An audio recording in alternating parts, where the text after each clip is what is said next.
Ce matin, je salue encore Dieu et je nous salue tous encore une fois. Amen. Pour cette opportunité que Dieu nous donne de pouvoir encore écouter sa parole. Amen.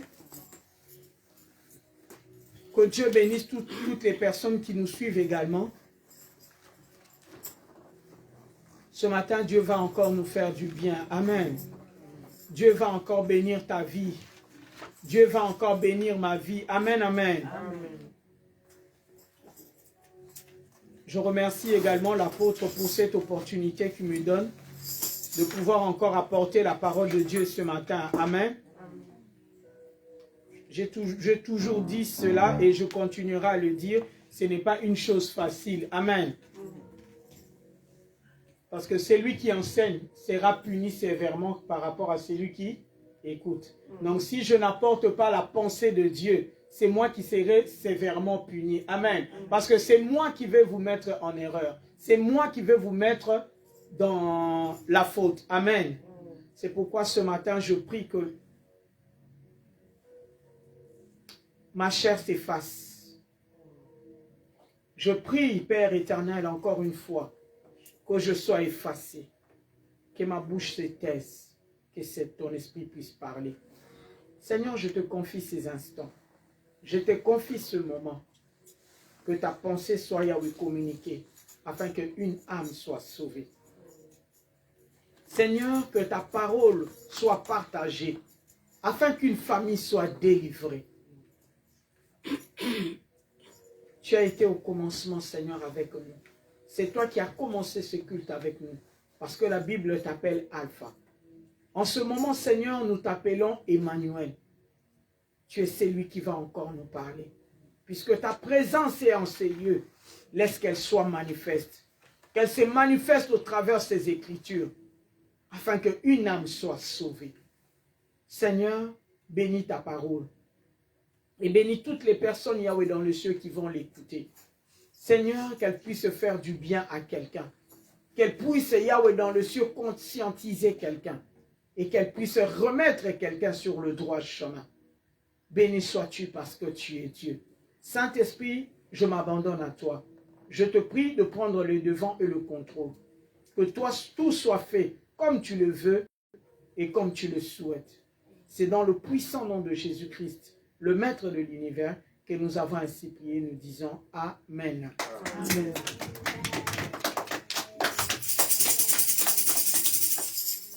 Dieu m'a mis à cœur de pouvoir finir mon message du dimanche dernier concernant l'arche. Alléluia.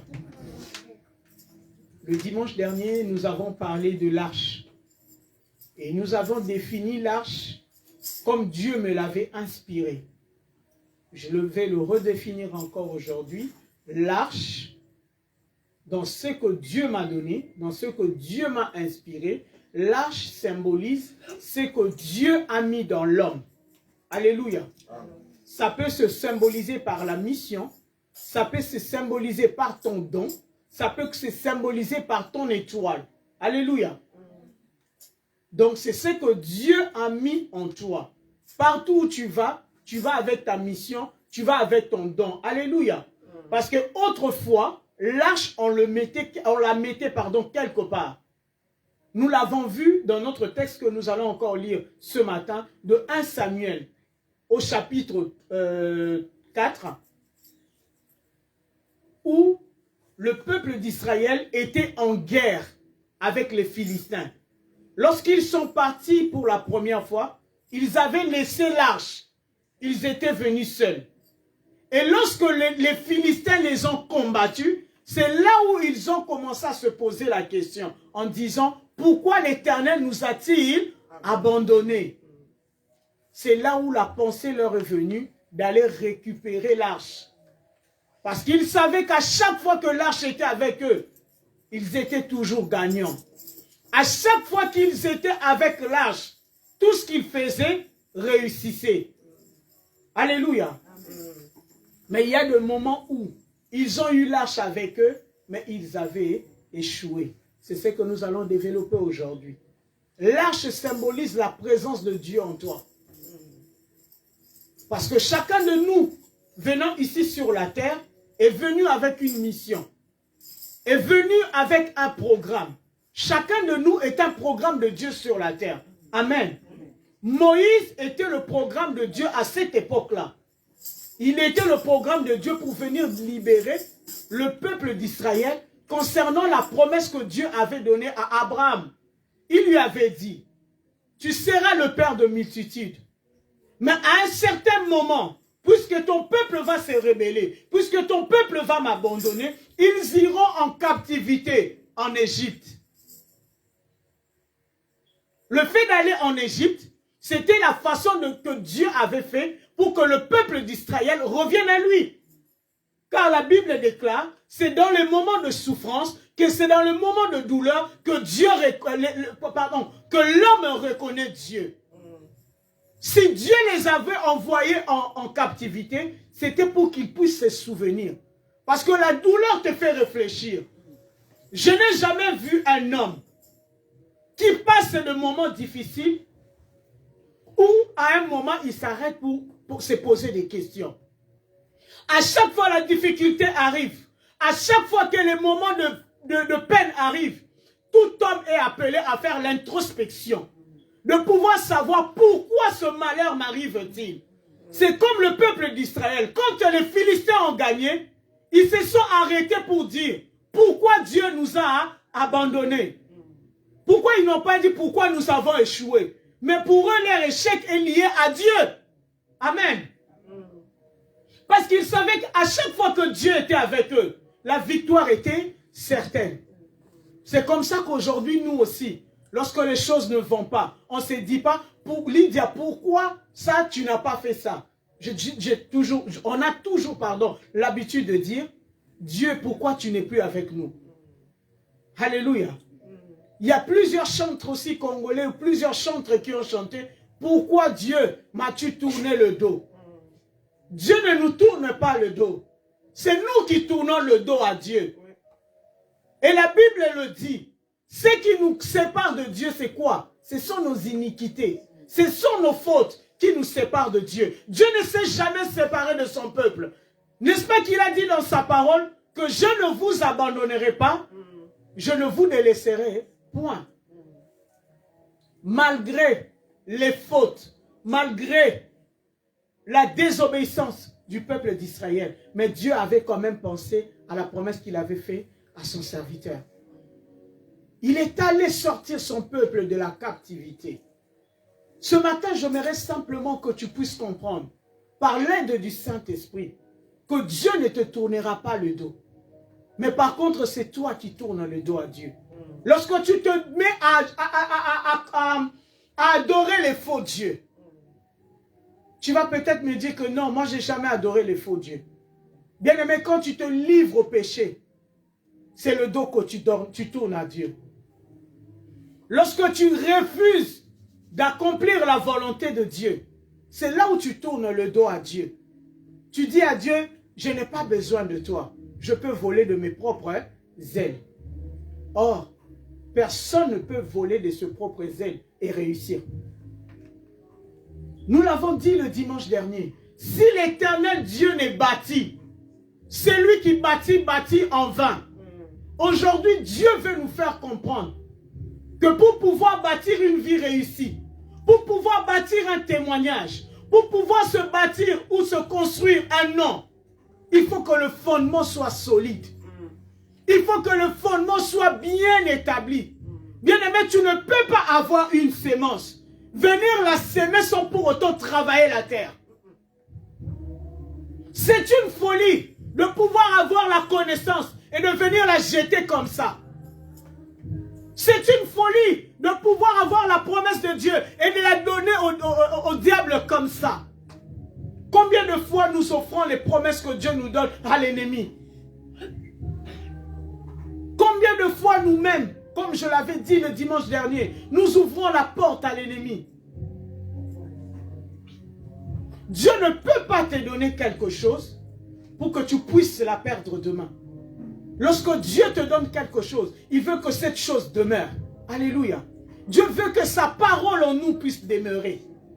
Qu'elle ne puisse pas s'arrêter à nous, mais que sa parole puisse être perpétuée. Alléluia. Que sa parole puisse aller de génération en génération dans nos familles. Combien c'est que Dieu nous dit, combien c'est que Dieu nous donne, ne s'arrête qu'à nous. Alléluia. Ça, c'est l'œuvre de l'ennemi, bien-aimé. Vous savez, dans le royaume de l'ennemi, lorsque le diable te donne quelque chose, c'est parce que tu as payé un prix. Parce que tu as sacrifié quelque chose.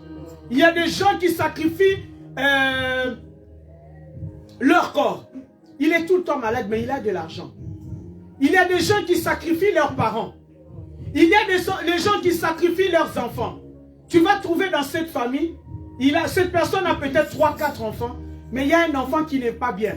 Cet enfant n'est pas bien parce que Dieu l'a envoyé comme ça. Non, c'est parce que lui ou elle a décidé de livrer cet enfant pour vivre la vie qu'elle vit. Alléluia. Mais lorsque Dieu te donne, il dit, la bénédiction de l'Éternel ne se fait suivre d'aucun chagrin. Ça veut dire que lorsque Dieu te donne, ce n'est pas pour que tu pleures demain. C'est pour que tu puisses t'en réjouir. Comme était Job. Ça, c'est la bénédiction de Dieu. Dieu l'a donné. Dieu l'a laissé vivre avec. C'est jusqu'à ce que le diable vienne. Parce qu'il était en train de tourner tout autour de Job. C'est ce que j'ai dit le dimanche dernier. Lorsque tu es une étoile, lorsque tu as un don, lorsque tu as une mission, ne pense pas que le diable va te laisser tranquille. Le diable va continuer continuellement à tourner tout autour de toi en cherchant pas une porte, une brèche. Donc une petite ouverture pour qu'il puisse s'installer. Malheureusement, lorsque le diable arrive, nous ne le voyons pas. C'est comme l'ivraie. La Bible décrit l'ivraie comme à peu près. L'ivraie est à peu près comme le blé. C'est la raison pour laquelle une personne qui n'a pas la connaissance, une personne qui n'est pas révélée, verra l'ivraie et le blé pareil. Mais une personne qui a une vision, une personne qui est révélée, lorsqu'il y a le blé, il y a l'ivraie, il saura faire la différence. C'est pourquoi j'ai parlé de la connaissance. En tant qu'enfant de Dieu, nous devons avoir la connaissance de Dieu. C'est ainsi quand le diable viendra, tu sauras que ça vient de Dieu, ça vient de l'ennemi. Adam avait la connaissance de ce que Dieu lui avait dit pour le jardin. Amen. C'est pourquoi j'avais dit, il fallait que Adam coache suffisamment Ève, pour que Ève ne puisse pas tomber dans le piège de l'ennemi. C'est comme ça que même nous, en tant que parents, nous devons avertir nos enfants pour que certaines choses ne puissent pas arriver. Je ne dis pas que tu peux tout contrôler. Tu contrôles tout par la prière. Mais en ce qui est physique, tu dois déjà apprendre à tes enfants. Lorsque tu sors, nous avons toujours fait ça en tant que parents. Tu ne peux pas parler aux étrangers. Quand tu vois quelqu'un te suivre, tu dois courir et crier au secours. C'est ça. Et dans les spirituels, nous devons être comme ça. Nous devons être suffisamment avisés. Bien-aimés, Dieu ne peut pas permettre à quelque chose d'arriver sans pour autant l'avoir révélé. C'est nous qui ne faisons pas attention à ce que Dieu dit. Pourquoi? Parce que nous choisissons. Nous voulons prendre la part qui nous convient. Nous voulons prendre ce qui nous plaît. Et ce qui ne nous plaît pas, ça vient du diable. C'est faux. C'est faux, bien-aimé. Le chemin par lequel est passé Joseph, peu importe les tribulations qu'il y a eu, Dieu était toujours avec lui. Bien-aimé, lorsque Dieu te choisit, lorsque Dieu est avec toi, peu importe ce que tu subis, sache que tu le subis avec Dieu. Et comme Dieu n'a jamais échoué, Dieu relèvera toujours ta tête. Nous l'avons vu avec Daniel. Nous l'avons vu aussi avec Anne. Puisque Pénina faisait cela pour la faire pleurer, pour la faire autant de mal. Mais Dieu avait relevé la tête de Anne. Alléluia. En Égypte, le peuple de Dieu souffrait. Le peuple de Dieu était martyrisé. Combien même Dieu te punit toi, en tant qu'enfant de Dieu. Moi, je ne peux pas venir ajouter sur ce que Dieu fait. Parce que la relation, c'est entre toi et Dieu. Moi, dedans, je ne suis pour rien. Alléluia. Au contraire, moi, je dois prier pour toi. Je dois intercéder pour toi. Pour que tu supportes la sentence ou la correction de Dieu. Mais moi, je ne peux pas venir ajouter sur ce que Dieu déjà est en train de faire. C'est comme ça que Dieu avait puni sévèrement le peuple d'Égypte. Par rapport à ce qu'ils étaient en train de faire subir son peuple. Alléluia. Chacun de nous doit protéger ce que Dieu lui a donné. Chacun de nous doit être sentinelle de ce que Dieu a mis entre ses mains. L'arche, c'est ce que Dieu a mis en toi. C'est le don que Dieu t'a donné. Il n'y a aucune autre personne qui peut la protéger, le protéger, pardon, si ce n'est toi. Dieu créa la terre. Il plaça l'homme, tout en lui donnant tout ce qu'il y avait. Il lui a dit après quoi? Je te donne quoi? L'autorité. Ça veut dire qu'aujourd'hui, quand on viendra te menacer, moi Dieu, je ne viendrai pas. Parce que l'autorité, je fais quoi? Je te l'ai déjà donné. Est-ce que tu utilises que l'autorité que Dieu t'a donnée? Tu utilises l'autorité là où tu veux et quand tu veux. Dans d'autres domaines, tu appelles Dieu pour que Dieu vienne faire. Non. Non, bien-aimé. La Bible dit, l'autorité t'a été donnée. Il dit, ce que tu vas lier sur la terre sera lié dans les cieux. Ça veut dire que tu as le pouvoir. Lorsque tu parles, le ciel entend et la terre obéit. Le ciel agrée et la terre fait quoi? Obéit. Ève s'est laissée séduire par l'ennemi. C'est ce que nous faisons en tant que porteur d'alliance. Ce matin, je veux plus m'appuyer sur le porteur de l'arche. Le porteur de l'arche, c'est celui qui a la vision. C'est celui qui a la promesse. C'est celui qui a la mission. C'est celui qui a le don en lui. Amen. Lorsque tu portes l'arche en toi, lorsque tu es porteur de l'arche, tu as une certaine façon de vivre. Tu as une certaine discipline qui t'est imposée. Tu ne peux pas vivre comme les autres vivent. Tu ne peux pas faire tout ce que les autres font. C'est ce que nous avons dit le dimanche dernier. C'est ce qui a coûté à Samson. Samson était naziréen. Il avait une certaine façon de vivre. Mais que Samson, plus tard, avait négligé. C'est ce qui nous arrive tous. Lorsque nous recevons le Seigneur Jésus-Christ dans nos vies, comme Seigneur et Sauveur, quand nous sommes nouvellement arrivés en Christ, nous sommes bouillants, nous sommes tout chauds. Tout ce que Dieu dit, nous le faisons. Mais lorsqu'on commence à passer des années avec Dieu, que Dieu commence à nous utiliser, nous considérons Dieu comme notre ami. Et même il y a certaines choses que toi-même tu sais que tu fais, que c'est interdit dans la Bible. Mais parce que tu viens, tu parles, Dieu se manifeste. Tu penses que ça y est. Bien aimé, ça va te coûter la vie. Nous allons le voir dans la Bible. Ça va te coûter ce que tu fais. Amen, amen. Amen. En tant que porteur de l'arche, tu as une marche à suivre, bien aimé. Tu as un comportement à avoir. Peu importe ce que les hommes pensent de toi. Peu importe les témoignages qu'on peut te coller par les hommes. Je préfère être seul avec Dieu que être avec plusieurs, mais mourir demain. Amen, amen. Car la Bible déclare, à quoi sert-il à un homme de gagner toute cette terre pour que demain il puisse perdre son âme? Dieu ne t'a pas appelé pour plaire aux gens. Dieu t'a appelé pour lui plaire lui. C'est la raison pour laquelle, même lorsque les hommes t'acclament et que Dieu ne t'acclame pas, Dieu va te disqualifier. Amen, amen. Dieu marchait avec son peuple. Dieu était avec le peuple d'Israël. À un certain moment, le peuple a voulu se séparer de Dieu d'une certaine manière. Alléluia. Mais l'homme de Dieu, le prophète de Dieu, c'est lui qui a toujours proclamé. Et les choses sont arrivées. Samuel n'avait pas vu cela. Alléluia. Samuel avait fait son temps. Il avait eu des enfants plus tard. 2 enfants. Ces 2 enfants étaient devenus sacrificateurs. Sauf que ces enfants n'ont pas suivi les traces de leur papa.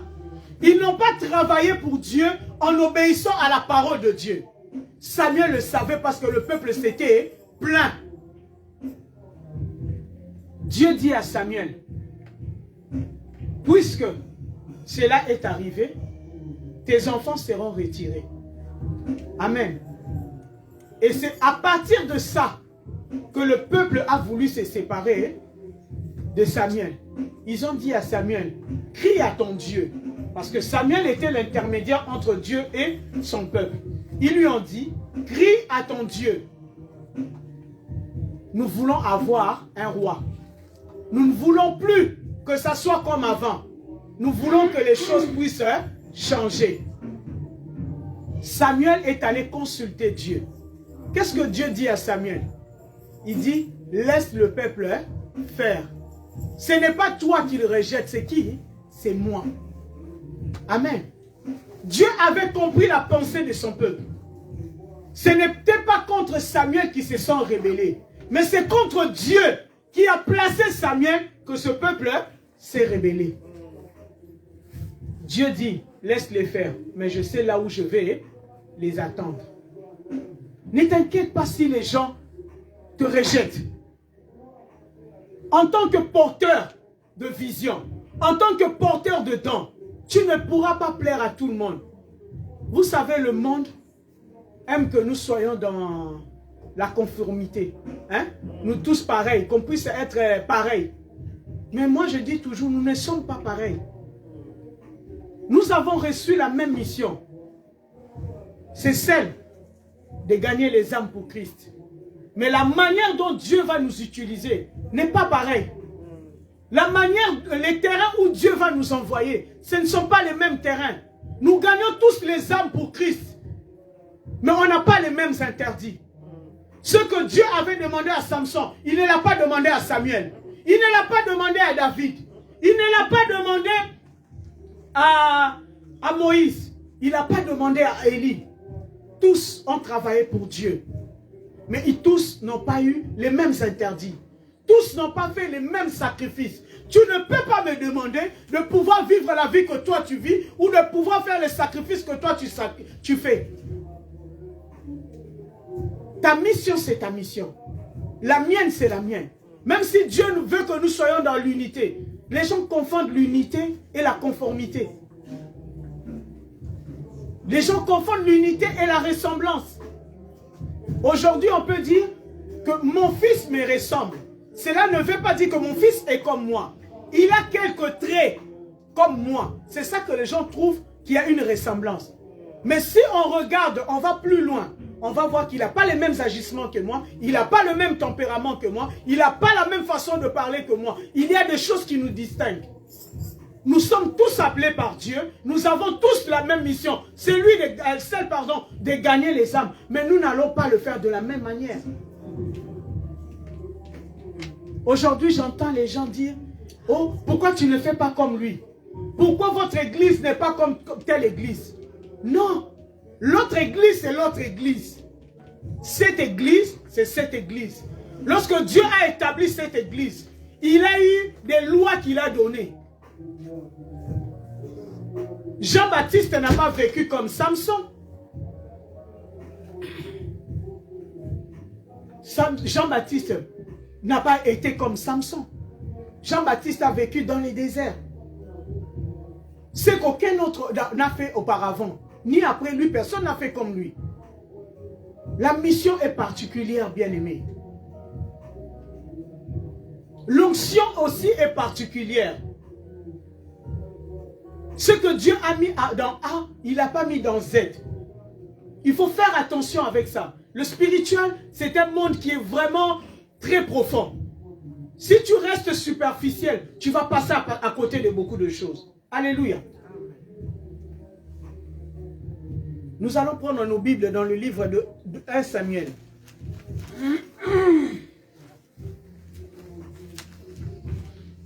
Notre texte de base, ça sera 1 Samuel chapitre 6. Le transport de l'arche. Amen. Parce que nous parlons de l'arche ainsi que du porteur de l'arche.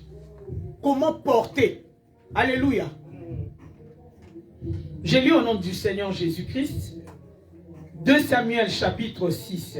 Non, 1 Samuel chapitre 6.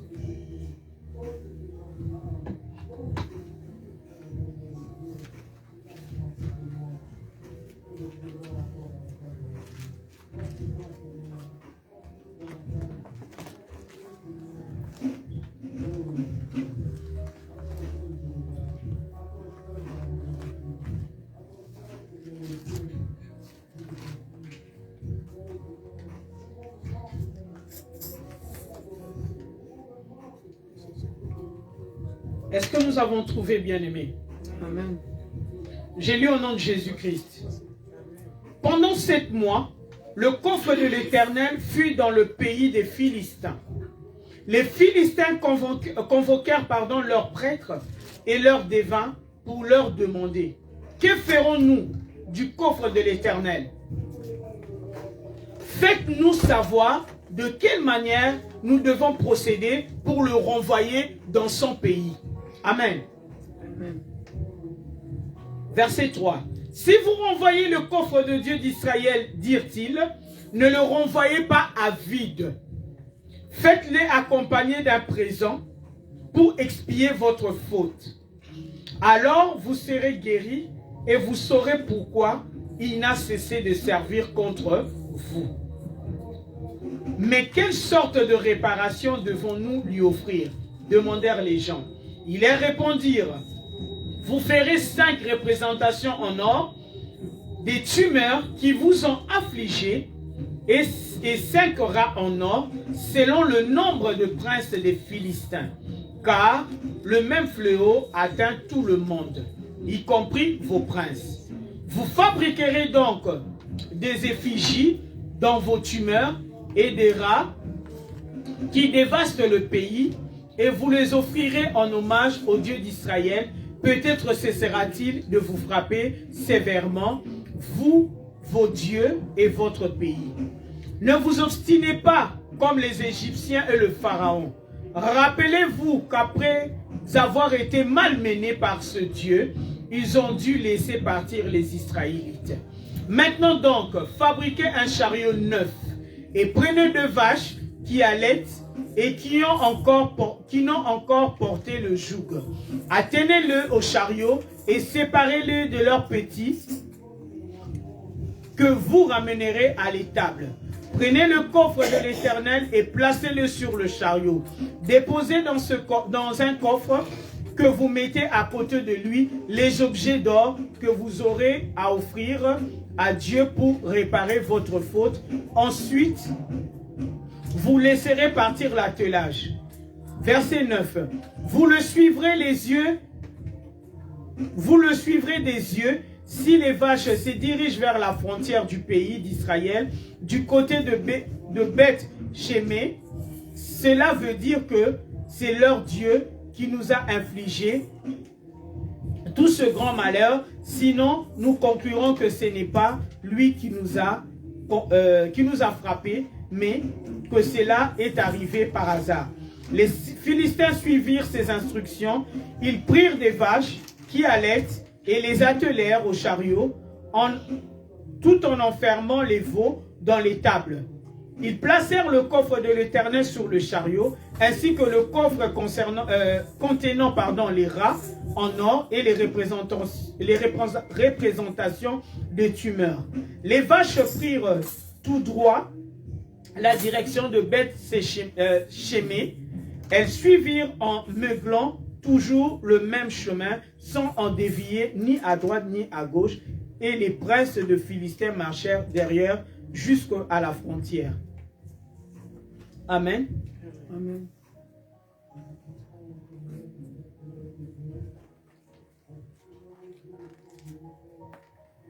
Je veux prendre 1 Samuel au chapitre 7. Je vais lire le verset 12 et le verset 14.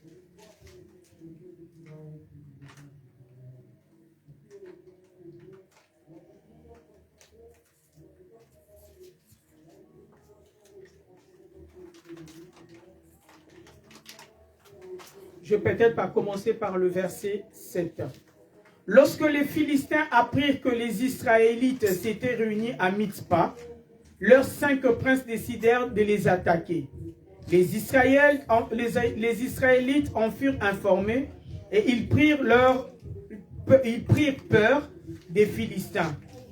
Ils dirent à Samuel, « Ne cesse pas de supplier l'Éternel, notre Dieu, en notre faveur, pour qu'il nous sauve des Philistins. » Samuel prit un agneau de lait et l'offrit entièrement en holocauste à l'Éternel. Puis il supplia l'Éternel de venir en aide en Israël et il exauça sa prière. Pendant que Samuel offrait l'holocauste, les Philistins s'approchèrent pour attaquer Israël. Mais à ce moment-là, l'Éternel fut tourné contre les Philistins, un puissant tonnerre qui les mit en déroute. Ce matin, je prie que Dieu puisse te déclencher un puissant tonnerre qui va dérouter ceux qui te combattent. Alléluia. Amen. De sorte qu'ils furent combattus par les Israélites. Ces derniers sortirent de Mitzpah et battirent les Philistins en leur poursuivant jusqu'au-delà de Beth-Kar. Samuel prit une pierre, la dressa entre Mitzpah et Shen et l'appela du nom d'Ebenezer, la pierre du secours, en disant, jusqu'ici, l'Éternel nous a secourus.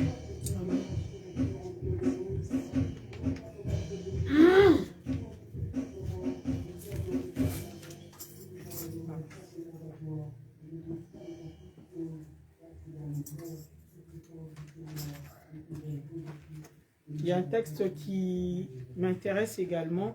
Je veux le regarder vite fait avant de pouvoir continuer.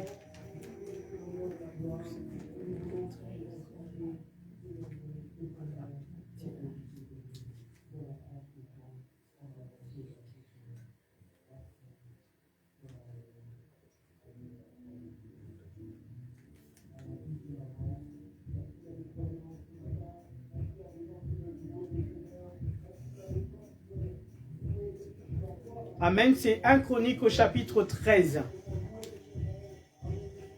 Nous allons lire du verset 7 au verset 10. 1 Chronique chapitre 13. C'est là on parle du porteur de l'arche. Amen. On chargea le coffre de Dieu sur un chariot neuf après l'avoir pris de la maison d'Abinadab. Uza et Aïo conduisaient le chariot.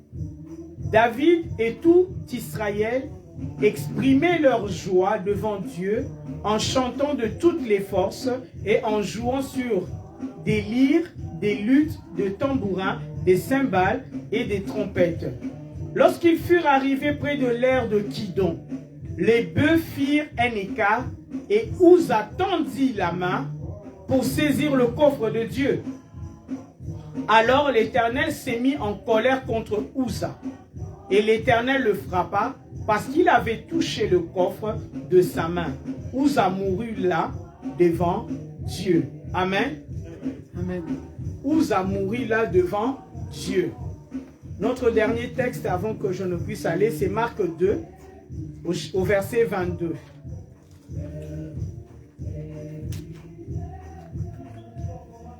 Nous sommes dans le livre de Marc au chapitre 2 au verset. On va commencer au verset 21, on va finir au verset 22. Est-ce que nous avons trouvé le texte? Marc 2, verset 21 à 22. J'ai lu au nom de Jésus-Christ. Personne ne recommande un vieux vêtement avec un morceau d'étoffe neuve. Sinon, la pièce rapportée tire sur la vieille étoffe et en arrache une partie. Finalement, la déchirure est pire que avant. Amen. Est-ce que quelqu'un l'a vu? Je répète. Personne ne recommande un vieux vêtement avec un morceau d'étoffe neuve. Sinon, la pièce rapportée tire sur la vieille étoffe et en arrache une partie. Finalement, la déchirure est pire que avant. 22. De même, personne ne verse du vin nouveau dans les vieilles outres. Sinon, le vin nouveau le fait éclater, et voilà le vin perdu. Et les outres aussi.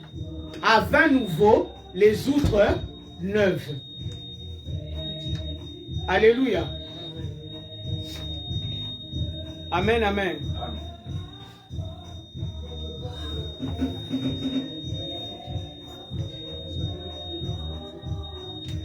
Amen. Aujourd'hui, Dieu m'avait mis dans ma pensée de pouvoir développer la partie du porteur de l'alliance. Ça veut dire toi qui as eu la promesse de Dieu, la personne qui a le don de Dieu, la personne qui a la chose de Dieu. Alléluia. Comment est-ce que tu dois te comporter? Comment est-ce que tu dois vivre avec ce que l'Éternel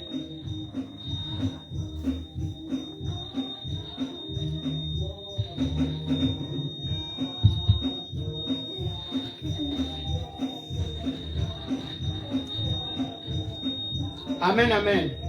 Moi, je vais gagner du temps, je vais continuer. Je suis désolé de ce qui nous arrive.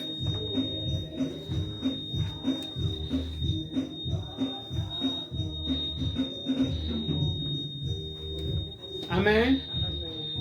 On ne va pas se laisser distraire par le petit bruit, on va continuer. Uza et Ayo.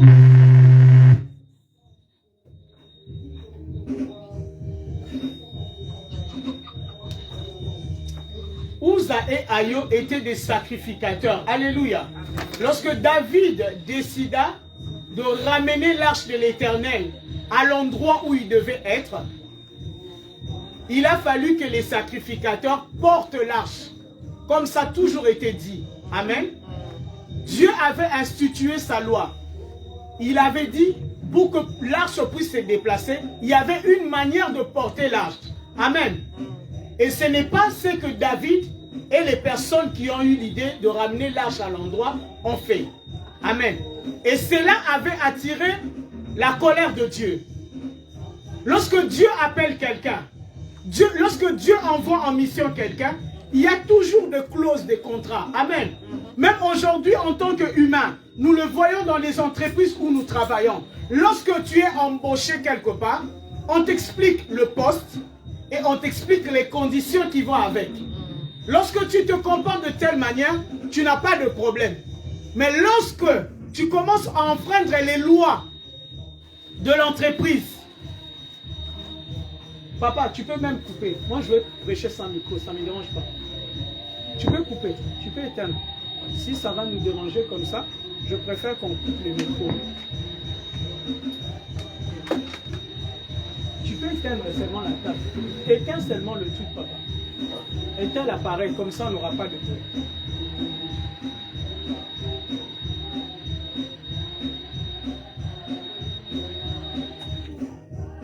Amen. J'espère que tout le monde m'entend. Hein? Lorsque Dieu appelle quelqu'un, je réitère, il y a toujours un contrat qui s'est fait, qu'on appelle dans le terme biblique l'alliance. Donc c'est ce que Dieu te demande de faire et ce que Dieu attend de toi. Amen. Lorsque tu acceptes de suivre Dieu, il y a des conditions. Lorsque tu acceptes de vivre ou d'accepter Jésus-Christ dans ta vie comme Seigneur et Sauveur, donc ça veut dire que tu acceptes d'être soumis aux lois de Dieu. Donc en devenant chrétien, tu as une ligne de conduite à suivre. Lorsque tu vis selon ce que Dieu te dit, tu vis selon la parole de Dieu, tu fais la volonté de Dieu, qu'est-ce qu'il y a sur toi? C'est quoi? La bénédiction. Mais lorsque tu te dis ou tu te proclames chrétien et que ta vie ne correspond pas à la vie chrétienne, c'est là où tu as des problèmes. Amen. N'oublions pas non plus, lorsque nous acceptons seulement Christ dans nos vies, le combat commence. Parce que par nos origines, nous ne sommes pas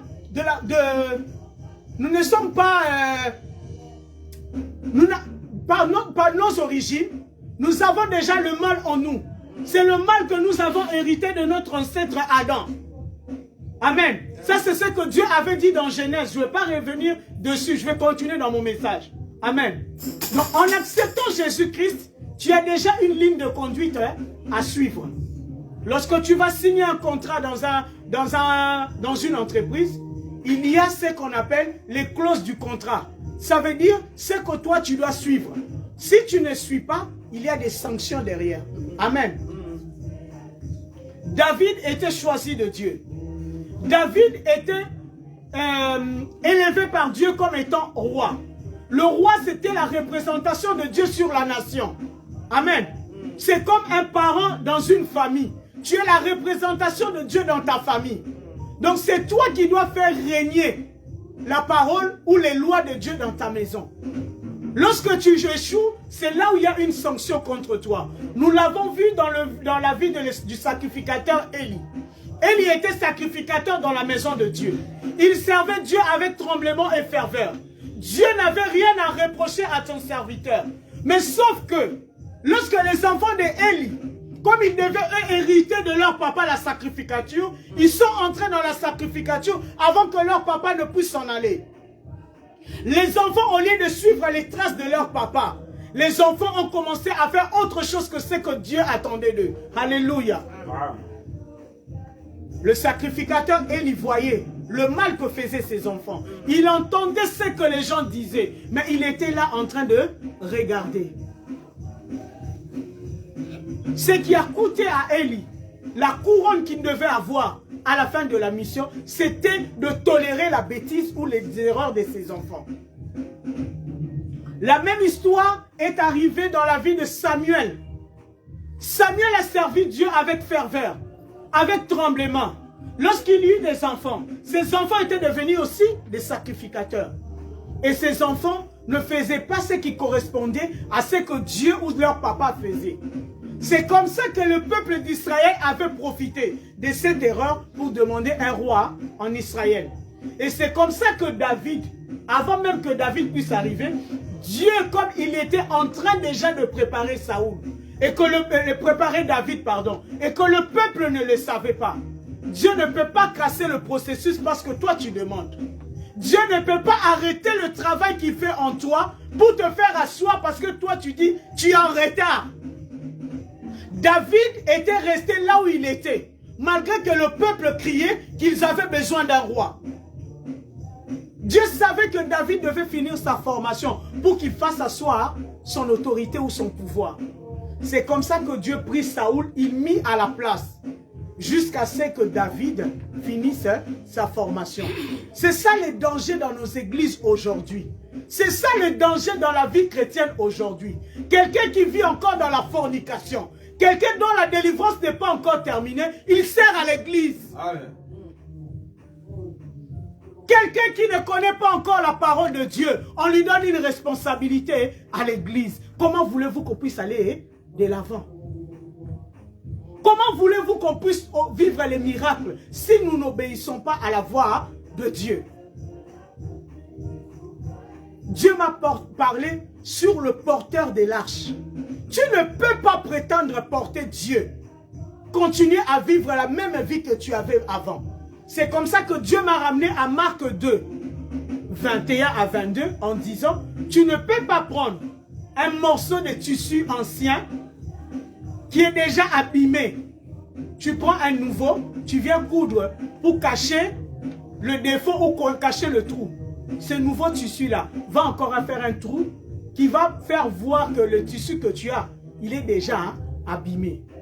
Dieu m'a dit, dis à mon peuple, lorsque tu acceptes Jésus-Christ dans ta vie, comme en étant ton Seigneur et ton Sauveur, comme on a toujours eu l'habitude de le dire, ta vie passée est passée. Ça veut dire que tu abandonnes tous les systèmes d'avant.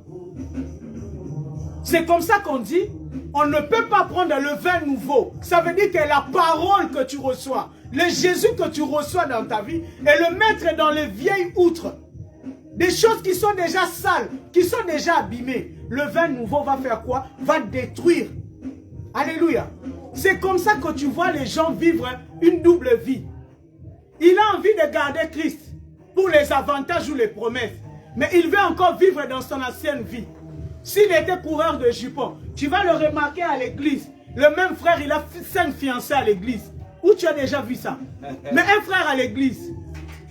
Amen. Dans la même église, le frère a 5 fiancés. Comment toi, un seul, tu peux fiancer 5 personnes à l'église? Tu es moins sérieux? Tu es moins sérieux? Qu'est-ce que quelqu'un comprend la pensée de Dieu? Amen, amen, amen. Une même sœur, elle accepte 3 fiancés, 2 à l'église, 1 dehors. Hein?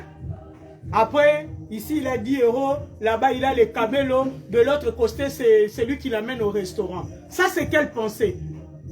La Bible dit il faut que nos pensées soient renouvelées. Ça veut dire, lorsque j'accepte Christ, j'accepte de marcher selon les lois divines. J'accepte de vivre selon les 10 commandements. Quels sont les 10 commandements? C'est comme ça que Dieu me dit de nous dire. Il faut que nous puissions connaître la parole. Parce que lorsque ta vie est fondée sur la parole, combien même l'ennemi va venir te tenter, comme il avait tenté Ève, bien-aimé, tu ne vas pas t'égarer. Parce que tu vas lui dire, comme Christ avait répondu, lorsqu'il était sorti de son jeûne et prière, lorsque le diable était venu le tenter, il lui a dit, il est écrit. Christ lui a dit aussi, il est écrit. Pourquoi nous ne répliquons pas au travers de la parole? Parce que nous ne connaissons pas la parole. Je réitère ce que j'avais dit avant. Le diable vient t'attaquer. Tout de suite, tu as pensé, pourquoi Dieu m'a abandonné? Or, Dieu nous a fait la promesse qu'il ne nous abandonnera pas, il ne nous délaissera pas. Pourquoi lorsqu'un malheur m'arrive, je dois tout le temps ou toujours réfléchir en disant que Dieu t'a abandonné? Dieu ne t'a pas abandonné. Il y a des choses que Dieu envoie vers toi qui vont peut-être pas te plaire, mais c'est ta formation. Si on fait revenir David à aujourd'hui et qu'on lui demande le temps qu'il passait dans la brousse pendant que ses frères étaient dans un lieu où tout le monde admirait, travaillait pour le roi, David il va nous dire qu'il n'était pas content. Mais à la fin, la formation qu'a eu David, est-ce qu'il a travaillé lui pour le roi ou il est devenu lui roi? Il y a des moments de foi que nous passons dans notre vie. Dieu, je veux juste faire asseoir ce qu'il a mis en toi, afin que lorsque tu vas posséder la chose, afin que lorsque tu vas atteindre la position, bien aimé, combien même viendront les tempêtes, tu seras assis. Parce que Dieu t'a déjà préparé. David ne pouvait pas avoir peur de Goliath, parce que ce qu'il avait déjà vu dans le secret avait déjà enlevé la peur en lui. Comme on a toujours dit à Lingala, Somo déjà loué l'ongwa. Il n'avait plus peur de la mort. Parce que le plus dur, il a vécu dans le secret. Et surtout qu'il savait que Dieu était avec lui. Il a dit, lui, si je puis tuer les lions, je peux le tuer lui. Alléluia. Lorsque tu connais la parole de Dieu, lorsque les choses viennent, les combats viennent, lorsque les difficultés viennent, tu vas te réfugier sur la parole. Pourquoi nous n'exerçons pas l'autorité que Dieu nous a donnée depuis? C'est parce que nous ne connaissons pas la parole. C'est parce que nous ne connaissons pas notre position. On accuse Dieu pour des choses que Dieu n'est pas dedans. Si je connais ma position, si je connais l'autorité que j'ai, je vais appliquer mon autorité. Alléluia. Je vais appliquer mon autorité. Donc ça veut dire, si je le déclare dans la prière, je sais que le ciel va l'enregistrer et la terre va obéir. Nous vivons le contraire de ce que Dieu nous a promis. Pas parce que Dieu le veut, mais parce que nous le voulons. Parce que nous-mêmes, nous avons ouvert des brèches. Nous avons ouvert des portes qui font qu'aujourd'hui, nous ne puissions pas arriver là où Dieu nous veut. Bien aimé, je vais choquer peut-être quelqu'un aujourd'hui. Abraham, il avait des liens de sa famille. Mais comment Abraham, il a excellé? C'est parce qu'Abraham s'est discipliné. Amen. Abraham s'était discipliné. Lorsque Dieu lui a dit, quitte la maison de ton père, va à l'endroit où je te montrerai. Dieu ne lui a même pas dit, va directement à Roubaix. Abraham allait dans une terre quoi? Inconnue. Il ne savait pas où Dieu l'emmenait. Qui est celui-là qui peut accepter aujourd'hui de marcher dans l'incertitude? Pour moi, c'était l'incertitude. Abraham était dans l'incertitude. Il ne savait pas là où Dieu devait l'emmener. Aujourd'hui, nous choisissons comment nous allons servir Dieu. Dans quelle église je vais servir Dieu. Pourquoi? On veut seulement les bling-bling. Quand Dieu va te dire, va dans telle église, tu regardes d'abord, l'église, on ne la connaît pas. Ils n'ont pas ça, ils n'ont pas ça. Moi, je vais travailler dans telle église. Parce que tu sais que dans telle église, il y a déjà autant de membres. Tu sais que dans telle église, si je travaille en tant que serviteur de Dieu, j'ai entendu qu'ils ont des salaires. Donc, tu travailles pour Dieu avec des intérêts déjà quelconques. Tu as déjà ton carnet où tu as tout noté. Akula. Tu ne veux pas aller là où Dieu t'envoie. Parce que là-bas, tu ne trouves pas ton intérêt. Bien-aimé, ton intérêt doit être en Christ. Tu ne dois pas aller travailler pour Dieu quelque part parce que tu sais que là-bas, avec les titres, ça va aussi avec l'argent. Bien-aimé, c'est Dieu qui rémunère. C'est Dieu qui rémunère. Prêche la parole, bien-aimé. Gagne les âmes, même si tu n'as pas 1 euro. Dieu te le rendra. David ne savait pas qu'il allait devenir roi. Tout ce qu'il faisait, il pensait qu'il le faisait comme ça dans les néants. Les autres sont là bien, en train de manger dans le palais royal. Parce qu'il n'y avait pas la guerre tout le temps. Il y a des temps où ils étaient là, ses frères, en train de savourer le palais royal. Hein? Quand on parlait des gens qui travaillent avec le roi, ils étaient fiers de se présenter. Mais devant Dieu, ils étaient rien. Combien même Samuel était venu. Il a vu comment il était bien foutu. Avec une beauté là. Dieu a dit à Samuel, ce n'est pas lui. Lui, je l'ai déjà rejeté. Aujourd'hui, tu peux travailler ton extérieur. Aujourd'hui, tu vas vouloir paraître. Les gens t'acclament. Mais si Dieu t'a déjà rejeté, ta place c'est l'enfer, bien-aimé. Dieu veut qu'aujourd'hui tu puisses te corriger. Dieu veut que tu puisses t'aligner, bien-aimé. Travaille comme Dieu le veut. Fais ce qui plaît à Dieu. Le rêve de David, c'était de bâtir la maison de Dieu. Mais qu'est-ce qui a coûté à David de ne pas bâtir la maison de Dieu? C'est simplement, Dieu t'a tout donné, mais tu es parti envier. Bien-aimé, il n'y avait pas-il dans tout Israël une autre femme que David pouvait prendre? Seulement la femme de Uri. Uri qui n'était rien fait. Uri qui jure par David. Il dit, moi je ne peux pas aller vers ma femme parce que le pays est en guerre. Qui peut faire ça? Une personne qui a juré de travailler avec toi, c'est cette personne-là que toi tu trahis. Sache que Dieu est juste. Dieu pouvait laisser passer cette histoire. Dire que David c'est l'homme selon mon cœur. Mais non, Dieu est juste, bien-aimé. Dieu avait puni David. Il a dit, c'est que toi tu voulais. Je ne te le donnerai pas. Pour une simple raison. David, c'est quelqu'un qui avait déjà tué les gens. Des fois, la Bible, c'est pourquoi je dis, il ne faut pas lire avec l'intelligence humaine. Il faut lire avec l'esprit. Dieu, qu'est-ce qu'il lui a dit? Il y a le sang humain dans tes mains. Est-ce que David, il n'avait pas tué les gens en guerre? Mais pourquoi Dieu ne lui compte pas ça? C'est le sang de Uri que Dieu disait. Parce que David, il n'a pas tué Uri comme ça. Il a envoyé des gens pour tuer Uri. Pas parce que c'était la guerre, mais parce qu'il avait pris sa femme et qu'il voulait garder sa femme. C'est quelque chose qui ne t'appartient pas. En tant que porteur de l'arche, contente-toi de ce que Dieu t'a donné. Marche dans le chemin que Dieu a tracé pour toi. Vis ce que Dieu veut que tu vives. Même si tu souffres aujourd'hui. Moi, je n'ai jamais vu quelqu'un souffrir pour Dieu et que sa vie se termine en souffrance. Je n'ai jamais vu. Amen. Amen. Amen. Je n'ai jamais vu, bien-aimé. Souffre ce que tu souffres aujourd'hui. Demain, l'Éternel relèvera ta tête. Amen. Demain, l'Éternel te relèvera. Amen. Accepte les critiques d'aujourd'hui, mais que demain, tu sois assis avec le grand. Accepte qu'on t'humilie aujourd'hui, mais que demain, que l'Éternel te dise, viens fidèle serviteur, voilà ta couronne, ping. Aujourd'hui, nous travaillons pour les gens. Tu vas voir 6000 likes, 6000 vues, 4K, si je ne sais pas moi de quoi, moi ces histoires-là, je ne maîtrise pas bien.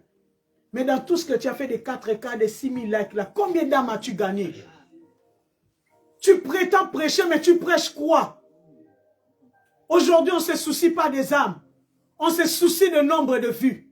On se soucie de la taille de l'assemblée. Mais Dieu ne nous a pas envoyés pour ça. Jésus n'a pas bâti aucune église. Il allait de ville en ville, il gagnait des âmes. C'était ça sa fierté. Alléluia. Si le Fils de Dieu, qui est lui-même Dieu, venant ici sur la terre, vivant de l'humiliation à outrance, à un certain moment, Dieu lui a dit, il a dit à son père, Père, pourrais-tu ôter cette coupe? Si Dieu ne l'a pas fait pour Jésus, tu crois qu'il va le faire pour toi? Si Dieu n'a pas ôté la coupe à Jésus, il ne l'ôtera pas pour toi. Si c'est le chemin par lequel Dieu veut que tu comprennes les choses, tu vas passer par là. Sinon Dieu m'a dit, pourquoi aurais-je mis Saoul et n'aurais-je pas mis David directement? Lorsque le processus n'est pas encore fini, bien-aimé, que tu le veuilles ou non, tu vas subir. David est allé avec le processus jusqu'à la fin. Dieu est celui qui a donné la promesse pour Joseph. Mais pourquoi Dieu n'avait pas écouté les souffrances de Joseph? Il y a une partie de la leçon que Dieu réserve dans ces moments d'épreuve. C'est quand tu seras assis que tu saches que je ne peux pas me vanter. Parce que ce que j'ai eu là, c'est au prix de la souffrance. C'est comme ça que quand tu vas travailler pour Dieu et que quelqu'un viendra pour jouer avec la mission que Dieu t'a donnée, pour jouer avec le don que tu as, tu vas la regretter. Tu vas dire, cette onction que tu vois, tu ne sais pas qu'est-ce que j'ai payé. Tu ne sais pas par où je suis passé pour avoir ça. Même les gens qui vont chez les féticheurs, bien aimés, ils ne jouent pas. Ils ne jouent pas. Parce qu'il sait ce qu'il a payé. Tu crois que c'est facile de tuer son enfant? Tu crois que c'est facile de tuer ta mère ou ton père? C'est lui qui t'a élevé. Il a payé les frais scolaires pour toi. Du jour au lendemain, tu le tues pour une gloire de 2 ans, 5 ans. Tu crois que c'est facile? Ton propre enfant, si tu n'es pas parent, tu ne comprendras peut-être pas. Le douleur de l'enfantement. Une fois, j'étais allé au stade regarder mon fils. Il jouait au foot. Ça faisait un moment où il y avait des successions d'échecs. J'étais là au stade, j'étais énervé. J'étais arrivé tôt, j'avais prié, j'avais gêné. Mais c'était toujours des échecs. J'ai prié, j'ai dit Seigneur, pourquoi autant d'humiliation? Pourquoi autant de douleurs, de peine comme ça? Qu'est-ce qui se passe? Dieu m'a dit, c'est la réponse de Dieu qui m'avait fait mal. Il m'a dit, tu vois la douleur que tu ressens quand ton fils échoue. Quand ça ne va pas, c'est la même douleur que je ressens quand tu négliges mon œuvre. J'ai pleuré. Yes. Ce message que je prêche, c'est du vécu, c'est ce que Dieu m'a enseigné. Il m'a dit en tant que porteur de l'arche, il y a des choses que tu dois respecter. À l'époque, je pouvais quitter l'église. Le culte n'est pas fini pour aller suivre mon enfant qui va jouer au foot. Dieu m'a dit, tu sais la douleur que j'ai quand tu te comportes comme ça.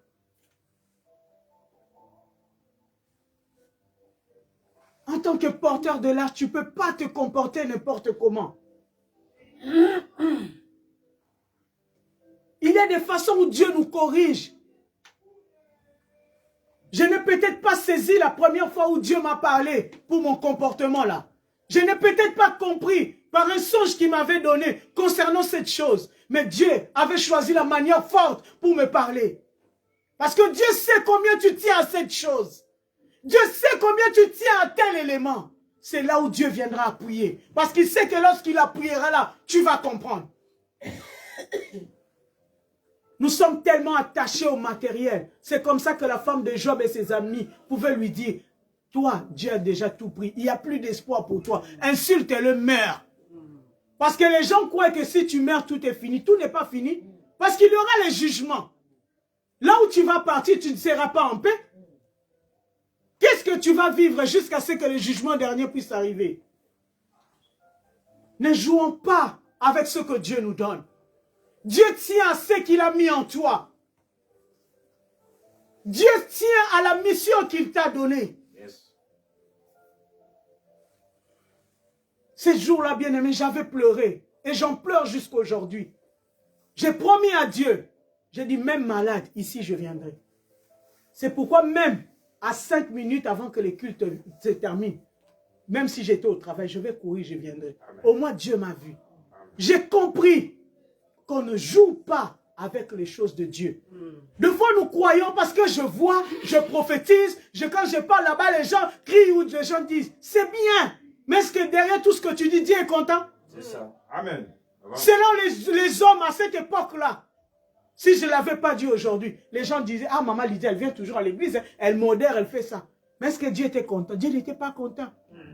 Les gens ont vu que tu as fait, mais pour Dieu, tu n'as pas fait. Yes.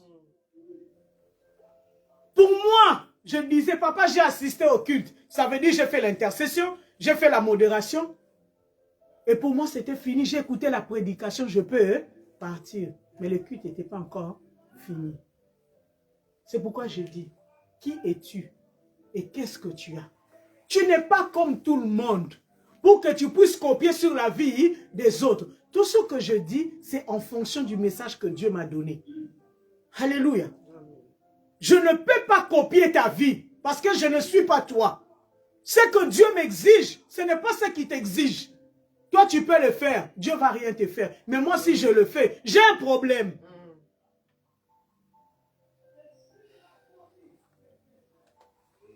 Tu es toi, je suis moi. Laisse-moi vivre dans mon couloir. Viens me reprocher quand je suis dans le péché. Mais quand je fais des choses qui plaisent à Dieu, ou ce que Dieu m'a demandé, même si tu viens me parler, je ne t'écouterai pas. Parce que Dieu, lorsqu'il va venir crier, il ne criera pas sur toi, il criera sur moi. Alléluia. Amen. Que Dieu nous permette de comprendre ces choses. Le jour où tu as accepté Jésus comme Seigneur et Sauveur, c'est ce jour-là, tu t'es dit, moi, c'est fini.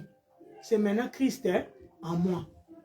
Et qu'est-ce que la Bible dit? Christ en moi, l'espérance de la gloire. Mais pourquoi je ne vis pas la gloire si Christ est réellement en moi? Pourquoi j'ai toujours une vie de souffrance? Je peux croire que les liens existent. Oui, ça existe.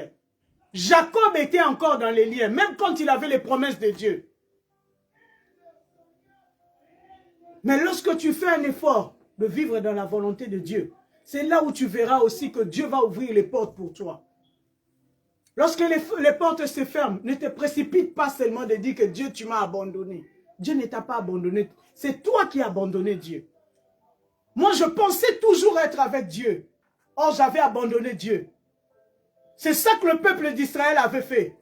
Donnez-nous un roi. Donnez-nous un roi. Moi, je cherchais. Ah, je protège mon enfant.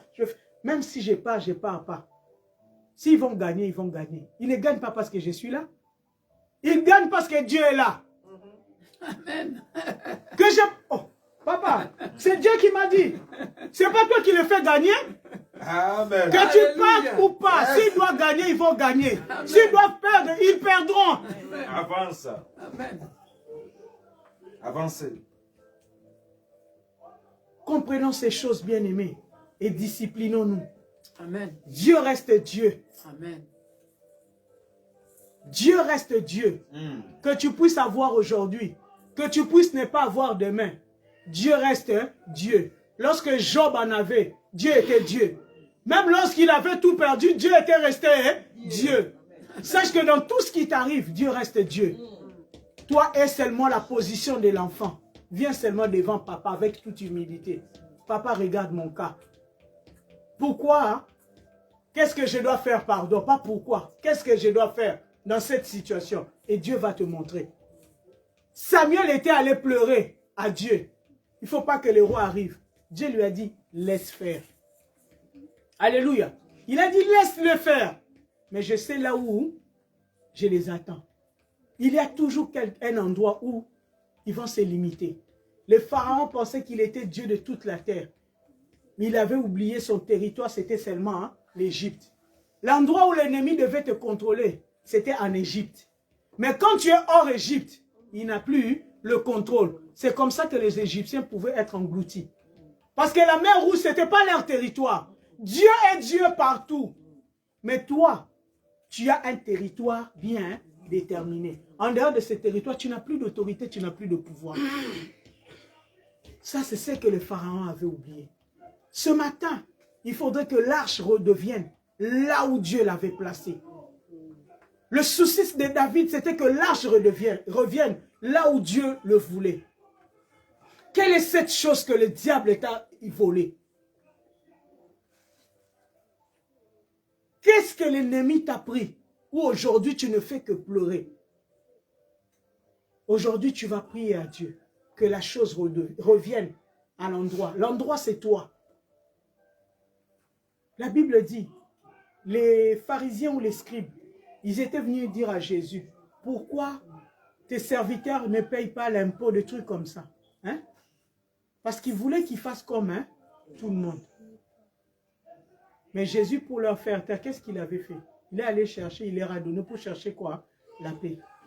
Mais en même temps, le même Jésus dit, ce qui est à César, et à César, à Dieu, à Dieu. Ce que Dieu t'a donné, c'est pour toi. Tu ne peux pas les laisser à l'ennemi. Tu ne peux pas permettre à l'ennemi de pouvoir marchander ce qui t'appartient. C'est ce que nous avions dit le dimanche dernier. Ce qu'ils avaient besoin, les Philistins, c'est d'assujettir le peuple d'Israël. Mais pourquoi avoir pris le coffre? Alléluia. Pourquoi avoir récupéré l'arche? Qu'est-ce que l'arche avait là-dedans?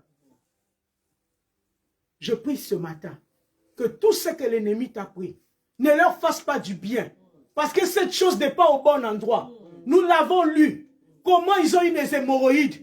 Comment ils ont eu des soucis. Ils ont eu des pertes. Pour tout ce qui t'appartient, que l'ennemi a pris. Je prononce ce matin, par l'onction qui m'a été accordée aujourd'hui, que tout ce que l'ennemi t'a pris puisse faire le mal dans son camp. Amen. Qu'il ne soit pas en paix. C'est lui qui a volé ce que Dieu t'a donné. Amen. Qu'il ne puisse pas dormir. C'est lui qui te fait pleurer tous les jours. Amen. Ce que Dieu t'a donné, c'est pour toi. Peu importe le temps que l'arche avait fait dans le camp des Philistins. Mais l'arche était revenue à l'endroit. Aujourd'hui, tu vas te lever. Tu vas dire à Dieu, je sais que je me suis mal comporté. Je sais que je me suis mal. Je sais que j'ai désobéi à ta parole. Mais aujourd'hui, je reviens à la charge. Je te demande de me pardonner. Mais que l'arche également revienne à moi. Que ma bénédiction revienne à moi. Que ma santé revienne à moi. Que la paix revienne. Que l'élévation revienne. Le souhait de Dieu est que nous puissions prospérer à tous égards. Ça ne plaît pas à Dieu de nous voir pleurer tous les jours. Quel est cet enfant dont le papa a beaucoup de biens, il est toujours affamé? Ton papa, il en a ou il n'en a pas? Hein? Quel est cet enfant qui va dire aujourd'hui que moi je suis un enfant de riche, mais il a tout le temps les habits troués, il manque à manger, il va mendier? Nous disons toujours Dieu a tout, Dieu peut tout. Tu vas te lever, bien-aimé, tu vas prier. Tu vas te lever, tu vas prier. Tu vas dire Dieu, me voici. Je reconnais mes torts. Je reconnais mes fautes. Mais que l'arche revienne à l'endroit. Amen. Amen. Tu vas commencer à prier, bien-aimé. Tu es très haut, nous voici au devant de ton trône de grâce.